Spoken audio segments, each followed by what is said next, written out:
This is the 21.5 Show. You're on 121.5, the emergency frequency. Whether you're a professional pilot or want to be one, you're in the right place. Let's get started. Join professional aviators Dylan and Max as they talk their experience in the airlines, business aviation, and more. Life is good. Industry experts, unique stories, and plenty of fun. This is the 21.5 Show. Here we go. We're back at it. We are not going to let the high temperatures keep us down, Max.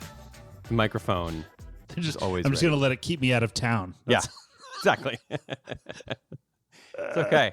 It's the beauty of the heat in Arizona. You just leave, and your kids are out of school. It actually is While pretty still easy. remaining in Yeah. Arizona. That's something people don't realize.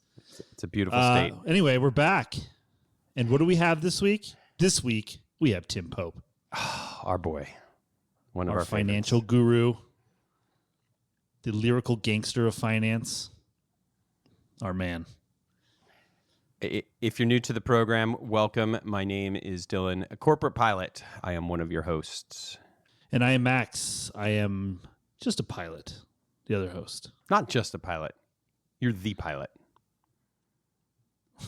All the pilot. Yeah, for my household, that's correct. Yes, That's right. I'm the pilot. He is the singular. Max, another great conversation with Tim Pope. If you have not heard from Tim before, he is a certified financial planner, and he specializes working with professional pilots.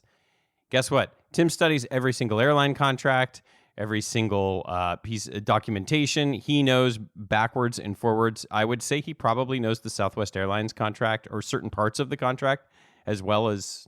Well, and not just You? not really the contract, I wouldn't say, because it's not so much contractual knowledge. He just knows the different programs that we have. That's and a better how way. Yeah, the profit benefits. sharing works and where Yes. that money goes and where the overflow goes and where the top hat fund is and all these weird things that Yeah. nobody wants to keep track of. Yeah. Tim's your man. I think you're going to enjoy this conversation with Tim. Should we just jump right into it? Let's go. What are we waiting for? Disclaimer. Tim P. Pope does not endorse drug use.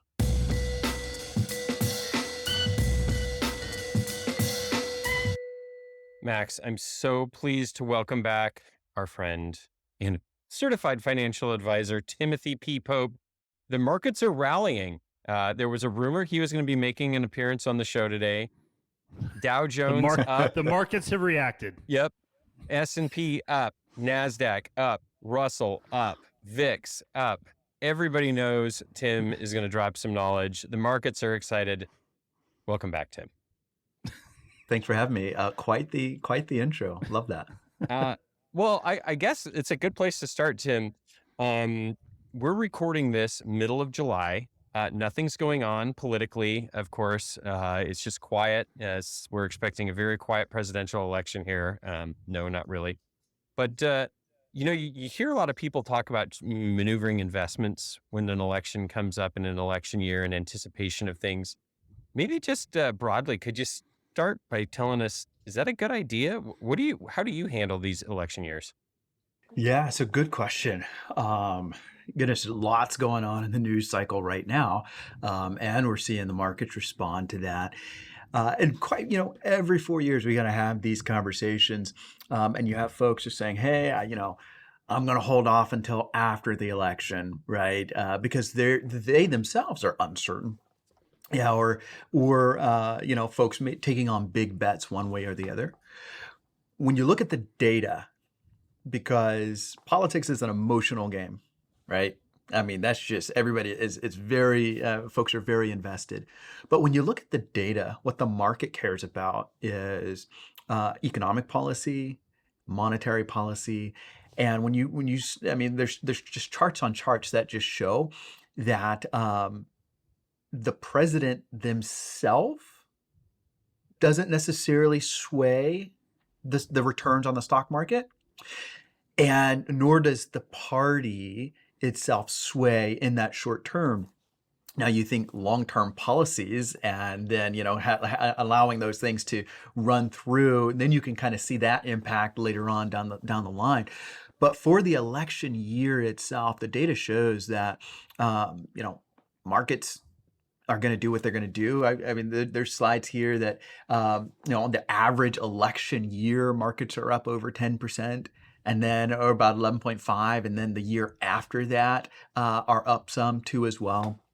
So I think the short answer to your question there, Dylan, is should I be making tactical moves just based off of who may or may not win the presidency? Typically, I don't advise clients to do that. Stay the course. Is that what they say? Right.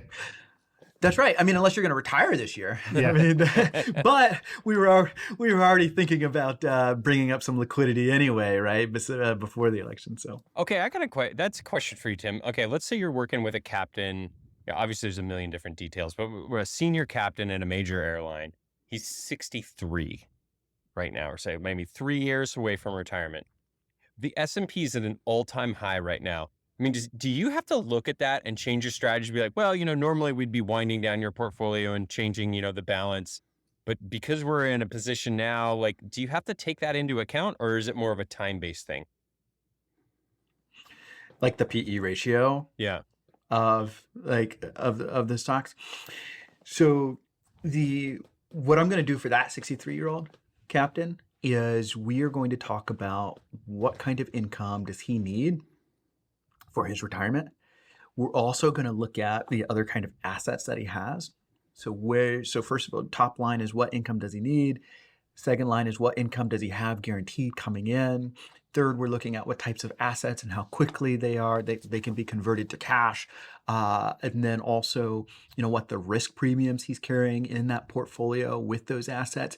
And then we're saying, hey, what's your personal comfort level? Like, how much cash do you need on hand to be able to sleep well at night, regardless of what the market is doing? So you just work through all of that. And then we come up with, hey, here's your safe money. Here's your, I don't care what the market does money, because these assets are going to be available. And then goodness gracious, at 63, you hope he's still going to be around for another 20 to 27 years.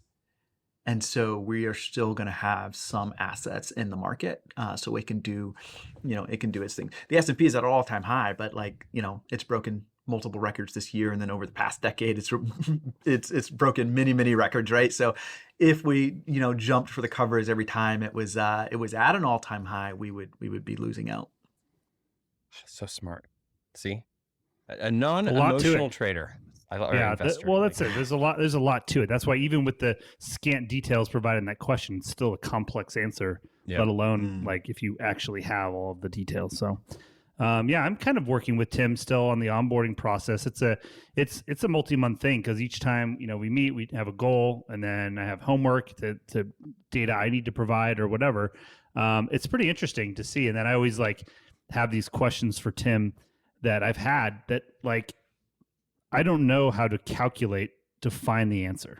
Like, I know what the question is, but I can't figure out the answer. Like, what's the right thing to do?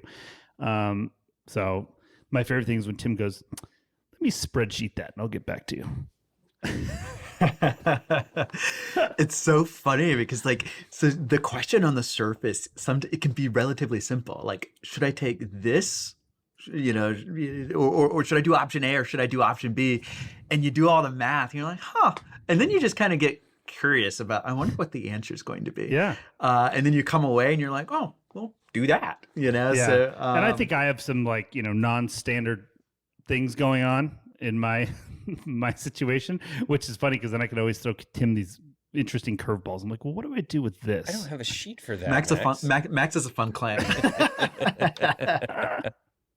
I have budget for tractor tires and also for, I love it. Tim, lots of challenges facing pilots in the market today, not just Max, but pilots in general. We talked on your podcast before and on ours about how the market is cyclical. You can have plans of going to the major airline and, 3 years after you're an instructor, and then all of a sudden that changes. And then maybe you're at a regional airline longer than you thought. And so that means that you have to adapt your financial plans as well. So, wanted to start out by asking are you working with anybody that's maybe kind of stuck at a spot longer than they want? How do you adjust, and what do you tell your clients when there's kind of unexpected stalls along the way? Push the nose down. No, I'm just kidding.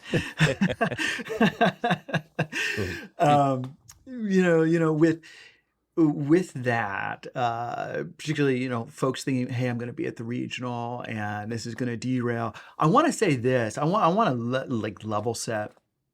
The last couple of years, with the frenetic pace of just hiring and folks just moving through, on your show and everywhere you turn, folks say, hey, this isn't normal. This is above average, right? So now when folks are thinking about, hey, I might be at the regional a little bit longer, I tell them, look, it's okay.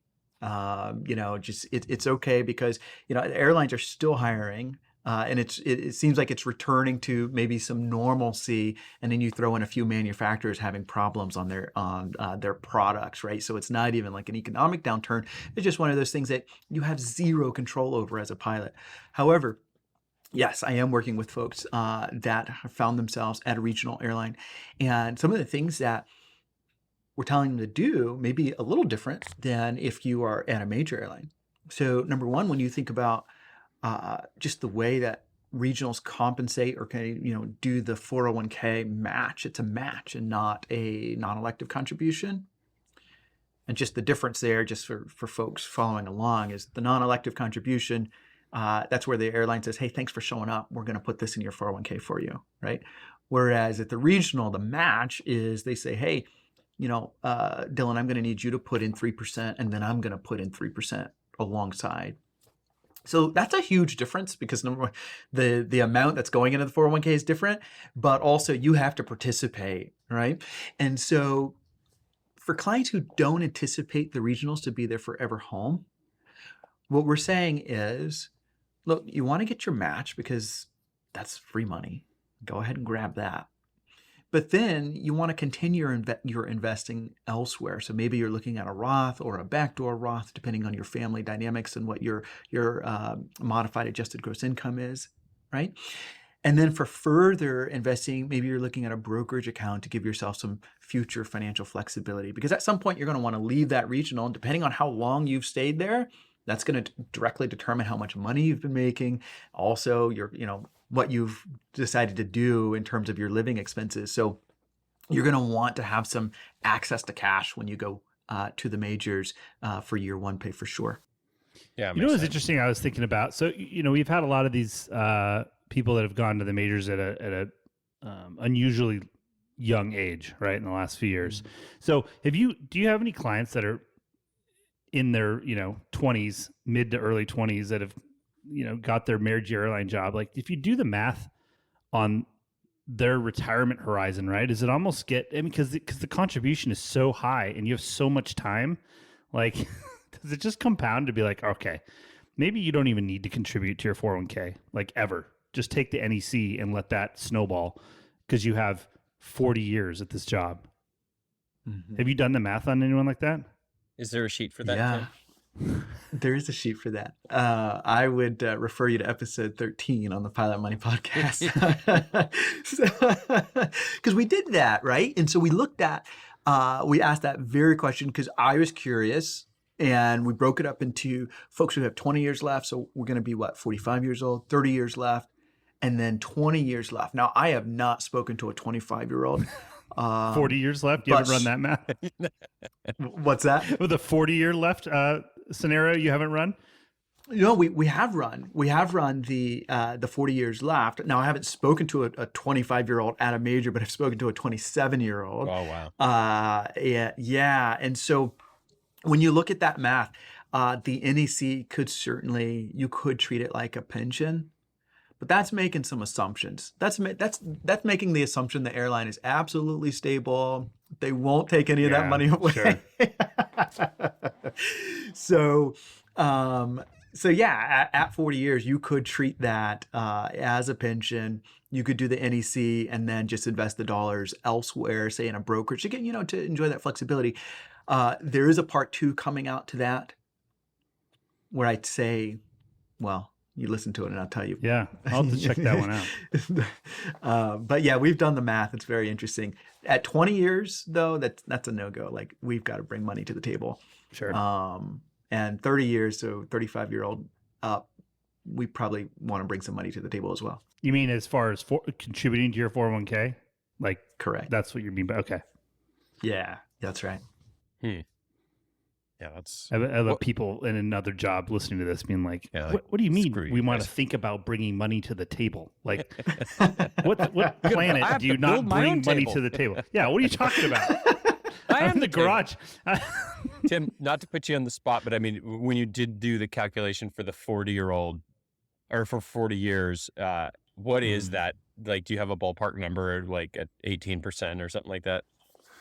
Oh, goodness gracious. I can't remember. It's got to be. In terms of what that portfolio is. Yeah, I mean, just what would that portfolio, if you projected that portfolio out to be? Man, I think it was like 11 million or something like that. I think I'm going on fuzzy memory. Yeah. You gotta listen to it. But I think it was 11 million. Tim, why don't you spreadsheet that and get back to us? Why don't you? Exactly. Before the end. Well, I just got to go find the file. Yeah. That's what I was thinking. Spreadsheeted. I was like, I bet it's going to be like $10 million probably. Yeah. I think it's like 11 million, and I did an 8%, right? Average annual return compounded at the end of the year kind of thing. And the whole idea was we just did the NEC, and then we did federal tax, no state tax, and then we threw in a little for benefits to say, hey, if you just lived off of every dollar out of your paycheck, could you expect to do the same thing in retirement? And so if you're 25 years old with an 18% NEC for the next 40 years at 8% average annual return, then yes, the math shows you could. However, I mean, here's the thing though. Since 2009, we've had some banana markets, man. Right? I mean, there's a handful of years, 18, 22, 15 was flat. The rest of that, like, we're all happy. We forget the 2000 to 2010, right? Where you're almost like flat. I mean, you had the tech bubble, you had 2008. Yeah. So there are, these secular bear markets, if you will, that can be extended periods of below average. And that's the problem. Folks look at, oh, well, the average, stock market since 26. Well, that's 100 years. You're not going to be around for 100 years. I mean, you probably got like 40 years of investing, right? So let's say 60 years. Okay. So the time from up to 65 and then another 20 years after that. Right? So 40 to 60 years is your real time horizon, your life cycle. And the returns that you experience within that time frame could be drastically different than the long-term average. So we got to keep those things in mind. And I'm a big fan of, if I got the cash, I'm going to front load that thing to get it to a point to where then, you take a lot of risk off the table because the money's already there. Secular bear market is a great name for a band. We're going to have to think You like about that? Yeah. We'll have to add that to the list there. Okay. Any other portfolio questions, Max, before we jump on? I don't think so. All right. This is a timely topic, Tim. Bonuses, hiring bonuses, retention bonuses. Regional airlines especially, we're paying these bonuses out to keep people. And sometimes the bonus works and people stick around. And then other times people make a tactical decision, maybe with your help even, and determine that, no, it's actually better that I leave my job and maybe have to repay some retention bonus to move on to kind of the next step. So can you talk to us a little bit about what you're seeing out there? Have you had to work with some clients that have decided it was smart to pay a retention bonus back early? What have you seen? Yeah, there was definitely spreadsheets flying around in 22 and 23, looking at the bonuses that were taken, and then what the cost benefit analysis of jumping was, and it really depended on the major that you're going to for sure also as well at that time, because not everybody had the new contract yet, but we knew that they were converging. I think with the bonus payback, I mean, here's the thing that folks want to be aware of. You took that bonus. I mean, some of it could have been, on the modest end of $15,000, Some of it could have been, $60,000 to $120,000, right? Depending on where you received the bonus.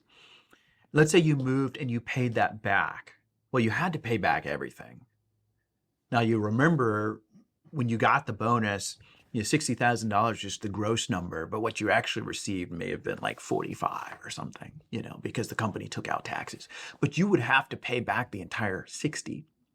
So now let's say you pay that back, but what about those taxes that you paid on the bonus that you ended up paying back?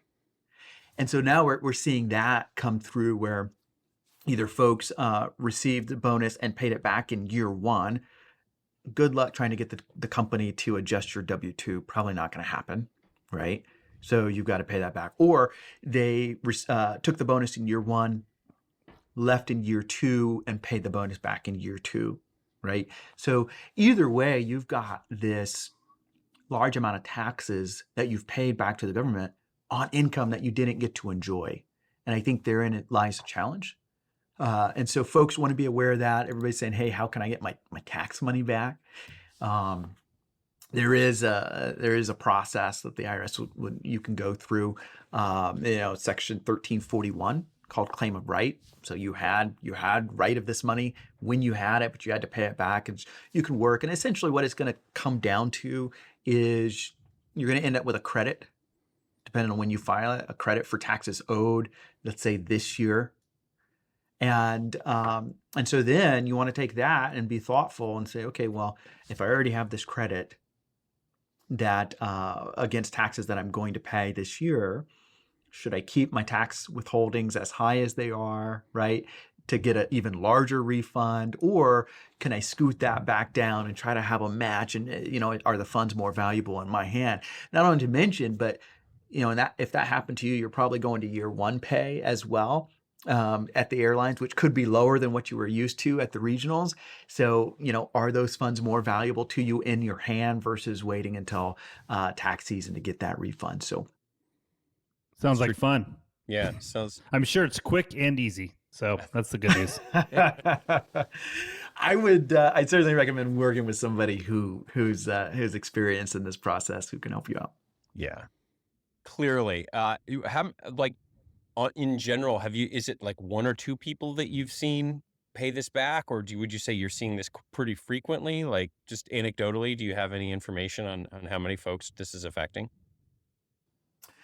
Yeah, so in our practice, we've definitely seen folks who have taken the money and jumped. Now it depends on, let's say, if you were at a wholly owned and you went to the mothership. Okay, in some of those contracts, the bonuses were forgiven, you were clean. Oh. But if you were at a PSA or a Piedmont and then went to Delta, you certainly are having to pay that back, and we're seeing that. So I would not say that this is in our practice across the board everybody's working on it, because quite frankly, I mean, majority of our clients are mainline folks, but we have seen it. And we know that there's quite a number of people that has happened to in the industry just overall, because in 22 and 23, there was a lot of bonuses being paid out. Got it. All right. Tim, you mentioned your podcast that Max and I appeared on recently, Pilot Money Podcast. You've been talking to you've been very busy, very productive, and it's a great show. We encourage folks to listen to it. Any nuggets you have for us from all the folks you've been talking to lately? Maybe anything interesting topics you've covered, or jewels for our listeners. Jewels. Well, I think that your listeners may be interested in.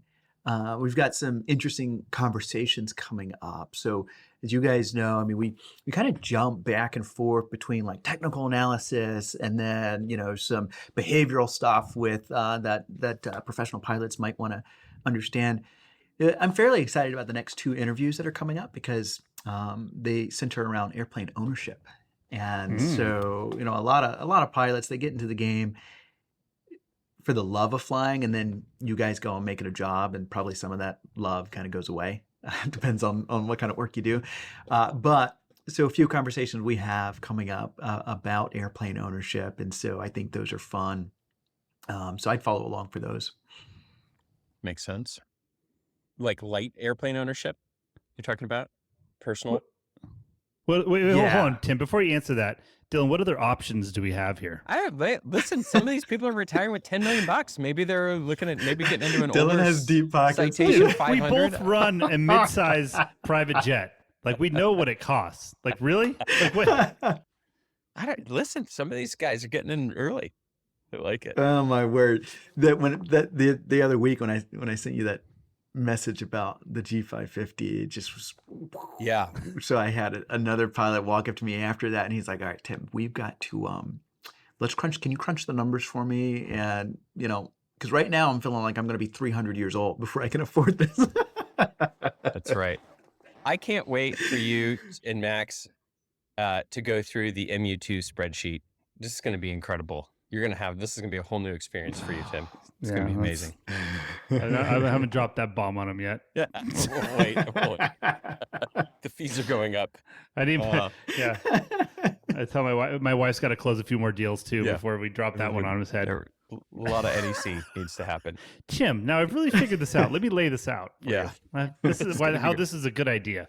Tim, I'll warn you, because Max, he was studying to be an attorney at one point. He can be generate pretty compelling arguments sometimes. So he's going to be very convincing. I'm a people person.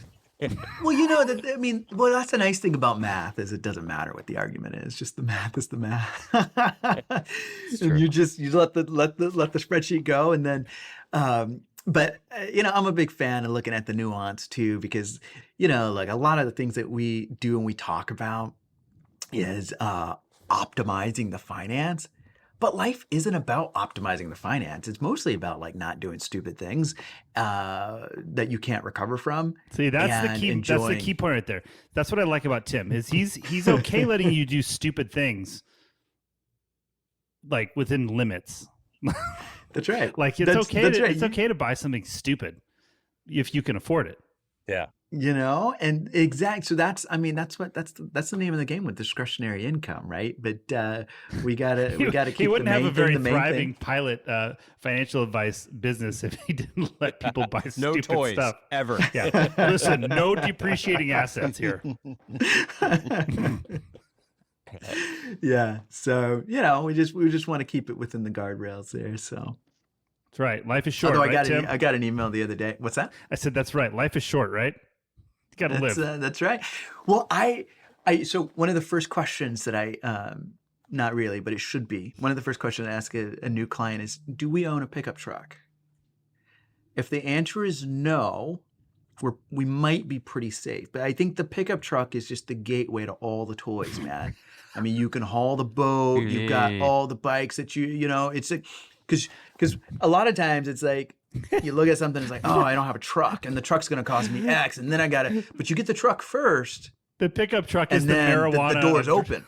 Of vehicles. It's the gateway drug. The gateway drug to the enabler. crack and the meth. That's right.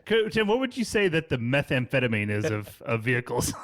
Airplanes. It has to be, right? I don't know, but you can call Roger Reeves and Now, the cocaine would be a motorcycle, and you guys are a mess. Have you been flying? Speaking of flying, Tim, have you been out yourself personally and hunting down any more barbecue recently? A little bit ago, I'm looking at starting a little bit more. It has been a challenging spring. Did we talk about? I don't know. Maybe we talked about it offline. But anyway, challenging spring. So that kept me grounded a little bit. But now things are a little bit lighter, and so I am looking forward to doing that. And fall is a great time here because it gets so much cooler, man. Oh yeah. Right now you guys got the 100 degrees, but you don't have the humidity. Yeah. It's just, we do today. It's tough. Yeah. Today we got it all. Dude, it's rough. I know. I haven't been to my hangar in like over 2 weeks. I was just talking to our friend Sean too, and he's like, I haven't been there in like 2.5 weeks. It's just too much. It's too much. Yeah. Yeah. All right. Here, I'll mark this here. Tim, anything else you want to hit? No, man. I think that was nice. It's perfect. And thorough. All right, last thing before we let you go, Tim. Your social media had some pictures of you in some fancy business aircraft recently, Gulfstreams, I think, and sounds like you're out and about at the airport a little bit. You're involved with OBAP. Can you talk a little bit about what OBAP's up to and what you guys are doing? Yeah, well, OBAP has a lot of things going on, but I think one of my favorite events to get involved with, and anybody can get involved with this. You can just find one near you. It's called an ACE Academy, so Aviation Career Education, and it's like a 4 or 5 day program. And what we do is we take kids from age 13 to 18 and expose them to all things that aviation has to offer. And we're fairly fortunate here in Charlotte because we have a rich aviation industry. So, kids got to see ATC. They got to go up in the tower, down in the TRACON. ATC brought the tabletop sims, airplane identification. They could work traffic. It was pretty cool. So that was cool. And then the big player on the field here at CLT is American Airlines. So we spend a day there just looking at airport ops, heavy maintenance, talking to pilot panel, talking to, American's leadership. And so that's cool. And then business aviation, that's where I was shooting you guys some pictures. So some of the partners in business aviation welcome the kids, see the hangars, see the maintenance, talk to the pilots, hear about the lifestyle. So one of them was Duke Energy. So they got to see some helicopters and talk to the guys who fly the line and stuff. So that's pretty cool. And then Air National Guard. So we did catch a ride on a C-17, which was, man, what a capable They give you a airplane, ride? man. Yeah. Oh, that's pretty unusual. That's awesome. Yeah. So they had a aeromedical training event already scheduled. And so, they managed to find some space in the jet, maybe stuck us in the corner. Don't touch anything, kids. But yeah, so I mean, we got to experience a tactical descent too, which was just wild. I've heard man. It was that's like wild. That's slamming cool. on the brakes, in the air. It was just so wild. It was funny. Actually, one of my clients was the mission commander on that. So, so that was pretty cool. Wow, it's quite a day, Tim. Yeah. So I mean, like I said, I think, like a little while ago, a listener had written in and asked about, hey, where could I volunteer? Like, I don't have my own airplane and so forth. And that's really an opportunity. I mean, you don't have to do the whole week. You could just do a day. You could do a portion of the day. And because you're a professional pilot, you're going to have a lot to add. And so, these happen all throughout the summer with OBAP. You can go to the website, obap.org, and you can find an ACE Academy in a city near you and support that. So I got to work with several clients who were just volunteering, the C-17 pilot plus others, doing the sims and everything else. So it's pretty cool. I love it. Thank you for volunteering in the industry. Appreciate Absolutely. that and raising awareness. That is awesome. All right, Tim. Anything else before we go? Who's going to win the election? Can we get you out on that one? Yeah, I appreciate that bait. No. Who's going to be running in the election? Yeah, you give the guy no credit. Jeez. Oh my goodness. We may not even know who's going to be running the election. Yeah, we don't know who's going to be in the election at this point. A lot of unknowns. Here's something I do know. Never take financial advice from a pilot. Call Tim Pope instead. All of his contact information is in the show notes below. Tim, pleasure as always. We'll be sure to check out the Pilot Money podcast. Thanks again for coming on. Yeah, thanks, Tim. Absolutely. Thanks, guys, for having me. We'll see ya.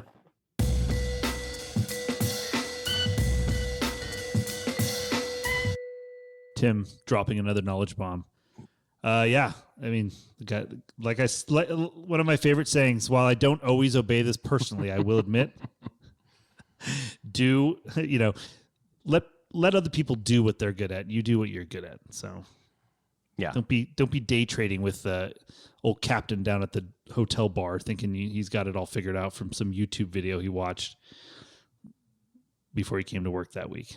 I'm going to have Khaleesi put together a little video of you saying that while driving your tractor this summer, making your kids spread rock. While and- I'm digging a hole with a post hole digger. Yeah. Let Tim handle it. Don't do as I say, not as I do. That actually penciled, Dylan. I don't know if you're familiar with the current pricing of landscape installations in Scottsdale, Arizona, but Did you have Tim always says he's got a spreadsheet for that. Did you have him make a spreadsheet for you? no, You're like, okay, Tim. I did. No. That's not what Tim says. Tim uses it as a verb. He says, "I'm going to have to spreadsheet that. Yeah. Spreadsheet that out. I'm going to spreadsheet that out." You're like, okay, Tim, I have 15,000 square feet of ground that we need to cover.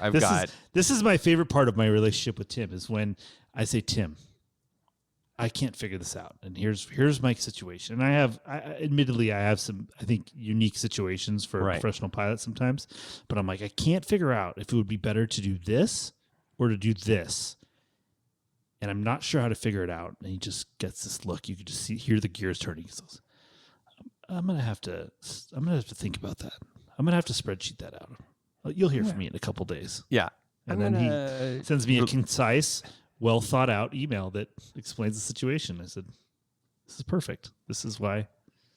I just have a picture, I like a mental image of Tim with like a glass of red wine and the saxophone music playing late at night, and he's opening Excel. Not the background in his office of the model airplanes, just hanging out. All right, Max, let's get into this. All right. He just cracks his knuckles. All right. Let's get it. Come on. Rolls his shoulders back a little bit. All right. Yeah. Let's go. All right. I'm ready. Bring it on.